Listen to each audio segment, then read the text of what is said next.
Hello everybody, Stephen here for People of Lisbon, and on today's video we've got an amazing person, Valentina. She's an art curator, art historian.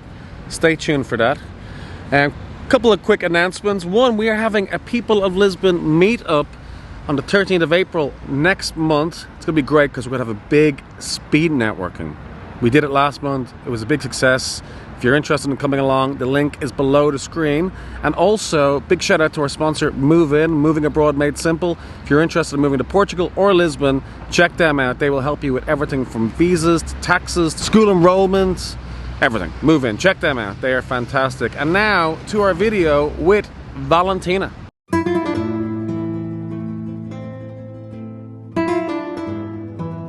My name is Valentina Bruccoleri and I live in Lisbon. Bruccoleri. Bruccoleri. What's the name of the Italian town you're from again? Bressanone. That's in South Tyrol, so the extreme north of Italy. Who is the most famous person to come from your hometown? Mesna, Reinhold Mesna. I think it was the first one who climbed, I don't know if it was the Everest without oxygen or something like that. I don't know, I mean, I'm not a mountaineer. Some broken cups for you because they're nicer. The first thing you do when you wake up? Make a coffee and then I dig into a writing session with 300 people connecting on the same Zoom platform and we write. What's your next book called?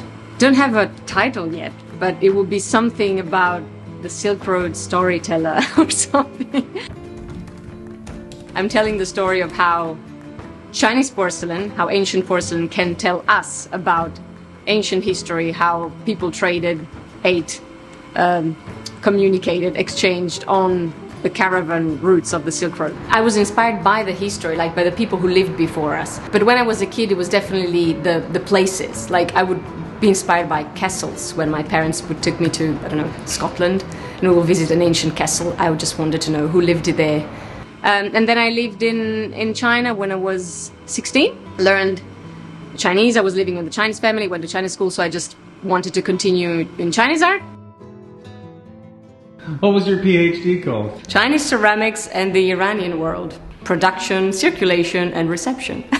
I got 3 awards, so I think I did well. Wow. What made you decide to come to Lisbon? Well, multiple things. Lisbon is a beautiful city. It's full of history, so everything I like is the weather, of course, is beautiful. This is one of the books I co-wrote. It's very interesting for Lisbon because this ceiling with Chinese porcelain is actually here. As you see, it's the Santos Palace. They have 260 Chinese blue and white antiques that were set into a roof, into a ceiling actually. The tiles in Portugal are very much linked to porcelain. Well, they're not porcelain, they're in ceramics. But all the blue and white you see, they're a great symbol of Lisbon, but actually they all come from 14th century Chinese blue and white. History of Lisbon, of course. I live in Lisbon, I gotta learn, so that's what I'm reading at the moment. Mm-hmm. Tell me something interesting about porcelain. Well, coffee arrived to Europe through the Ottomans, did you know that? And they started drinking it in porcelain. So they would order really little cups to drink it. It just relates us to who we were 500, 600 years ago and learn about how other people were using them. And we learned so much about our own history through these objects. My worst habit? Walking fast, probably. Especially for locals here, my Portuguese friends don't really appreciate that. I mean, Lisbon is big, but the rhythm is the pace is slower here and more relaxed. So I'm still used to walk very, very fast and be efficient and take the subway and all those sorts of things. Have you slipped on the tiles yet? No, not yet. But there is always a first time. There is, trust me. Bella mia. And it's Italian, you see. I like modern art when it refers to ancient, basically. It's colorful. I love the colors, of course. If you could have any old piece of art, what is it? Well, it would be a dish that is very famous because it was owned by imported royals in the past. Mahin Banu, great dish, but it doesn't really, I mean, porcelain don't really have names, apart from some famous ones. So you're a flamenco dancer in your spare time? Yes. Show me one step. Opa! Oh, wow! Hola, que toma, toma, toma. What would you wear? Well, sometimes dotted shirt, but women now like to dance also in trousers. But when you improvise with friends, which can happen sometimes, then you would just be dressed as your daily life, actually, your normal outfit. Did we get across your personality? I think so.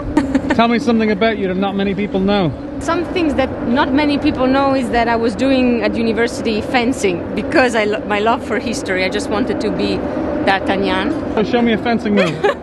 Don't remember. On guard. On guard. Exactly.